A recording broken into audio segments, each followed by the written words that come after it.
주님께서 여러분과 함께 마르코가 전한 거룩한 복음입니다. 그때 예수님께서 군중을 가까이 불러 그들에게 말씀하셨다. 너희는 모두 내 말을 듣고 깨달아라. 사람 밖에서 몸 안으로 들어가 그를 더럽힐 수 있는 것은 하나도 없다. 오히려 사람에게서 나오는 것이 그를 더럽힌다. 예수님께서 군중을 떠나 집에 들어가시자 제자들이 그 비유의 뜻을 물었다. 예수님께서 그들에게 대답하셨다. 너희도 그토록 깨닫지 못하느냐? 밖에서 사람 안으로 들어가는 것은 무엇이든 그를 더럽힐 수 없다는 것을 알아듣지 못하느냐? 그것이 마음속으로 들어가지 않고 뱃속으로 들어갔다가 뒷간으로 나가기 때문이다. 예수님께서는 이렇게 모든 음식이 깨끗하다고 밝히신 것이다. 또 이어서 말씀하셨다. 사람에게서 나오는 것, 그것이 사람을 더럽힌다.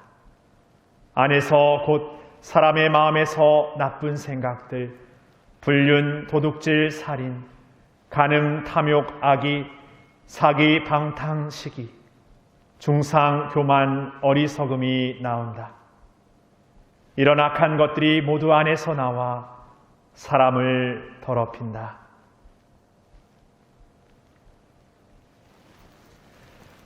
주님의 말씀입니다.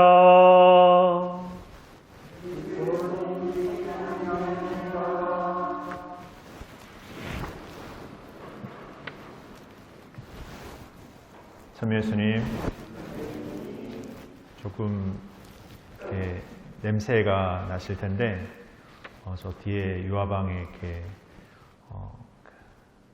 나무 이렇게 오일 스텐을 이렇게 발라가지고 나는 냄새입니다.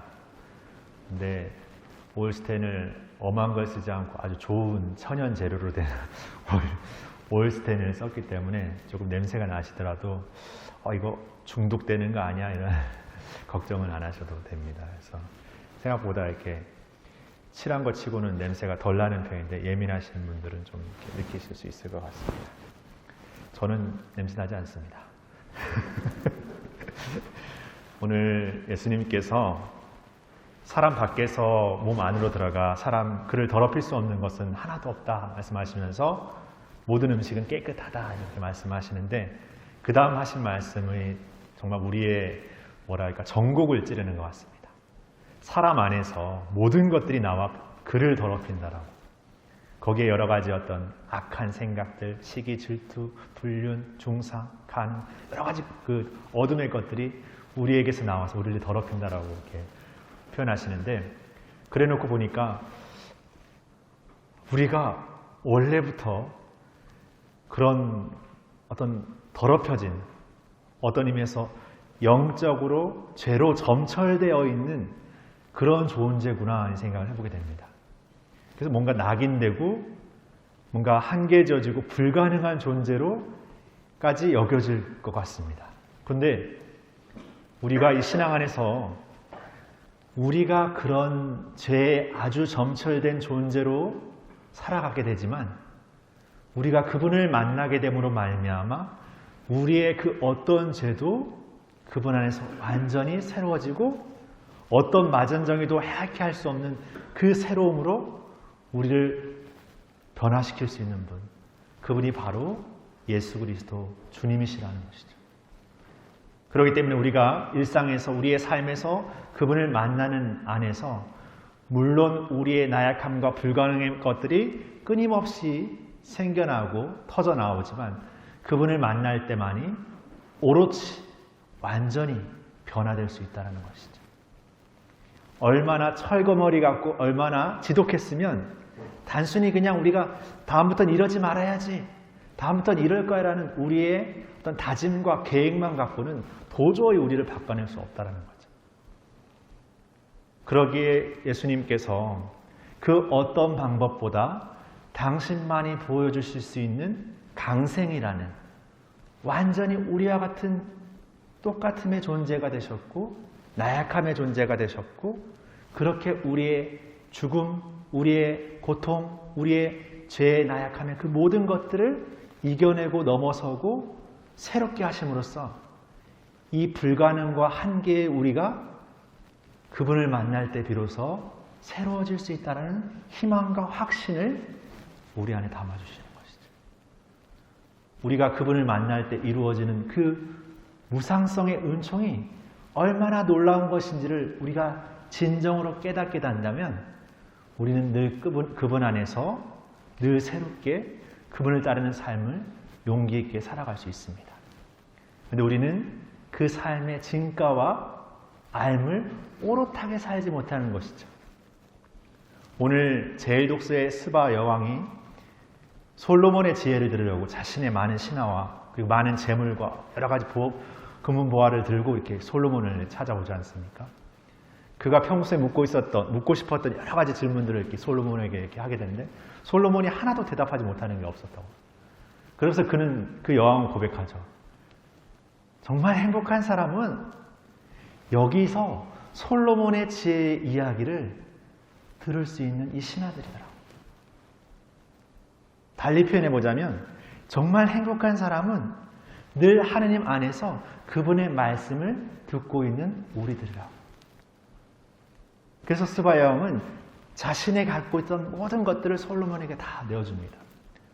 독서의 표현을 보면 그런 수많은 것들이 솔로몬 그 궁전에 드려진 적이 없다라고. 그런 전무한 어떤 그런 행위 안에서 드러나는 스바 여왕의 태도 안에서 그가 세상에 많은 권력과 힘과 어떤 무언가를 많이 지녔다 하더라도 그가 오롯하게 얻을 수 없었던 그 하느님의 지혜라는 것은 그 모든 것을 넘어서서 완전히 넘어서는 것이라는 것이죠. 다시 우리에게 돌아와서 보자면 우리가 이 신앙 안에서 그분의 은총을 입고 그분을 알고 그분을 따르는 삶을 통해서 얻고 누리게 되는 삶은 내가 이렇게 노력하면 이런 상급이 주어질까? 내가 이렇게 하면 이 정도는 주어지겠지?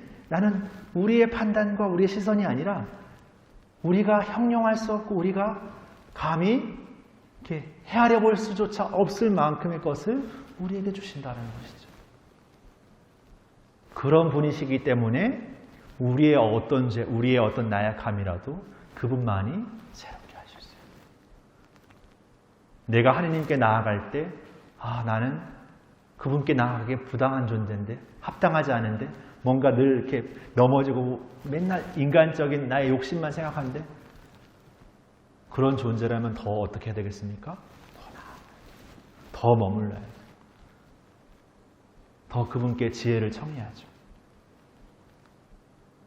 그러게 우리가 그분 안에 머무르는 것은 우리가 뭔가 이렇게 아무것도 할 수 없어서 그냥 그분께 다 맡겨두면 알아서 해주시겠지라는 어떤 그런 믿음이 아닙니다. 내가 다 하고 노력하고 살아가지만 거기에서 걸려 넘어지는 나를 구원해 주실 수 있고 이끌어 주실 수 있고 또 나를 일으켜 세워주신 분은 바로 그분이시다. 그 믿음으로 말미암아 내가 삶에서 겪게 되는 내 스스로가 판단하는 그 잣대 벽을 넘어서서 나아갈 수 있는 그리고 그런 기쁨을 당당하게 나와 함께 살아가는 이들에게 선포할 수 있고 기꺼이 그들 안에서 때로는 바보가 되고 때로는 그들 안에서 손가락질 받는 존재가 되더라도 그들을 섬기고 살아가는 삶이 기쁨이라는 것을 그 누구도 알 수 없지만 나는 그분을 통해서 알게 된다는 것이죠. 그 삶을 살라고 불륜받았고 그 삶을 통해서 여러분이 살고 있는 바로 그 자리에서 그 기쁨을 누리라고 우리는 초대받았습니다. 지금은 그냥 그저 이런 삶을 살고 지금은 뭔가 견뎌야 되는 삶을 살아도 마치 나중에 돼서야 어떤 상급을 누리게 되고 공덕을 누리게 되는 어떤 삶을 사는 것이 아니라 우리가 살아가는 삶의 자리 안에서 내가 같은 삶, 반복되는 삶, 늘 일상의 삶을 어떤 마음으로 머물고 있느냐, 어떤 마음으로 임하고 있느냐에 따라서 그 삶은 완전히 달라진다는 것이죠.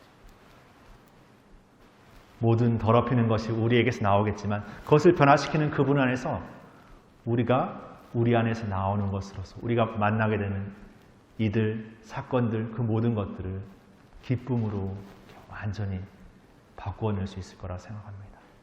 그런 지혜를 주시는 예수님, 그런 은총을 주시는 하느님, 오늘 우리는 그분 앞에 있고 이제 그분을 우리 가운데 모시고 다시금 그분과 함께 우리의 삶의 자리로 돌아갈 겁니다.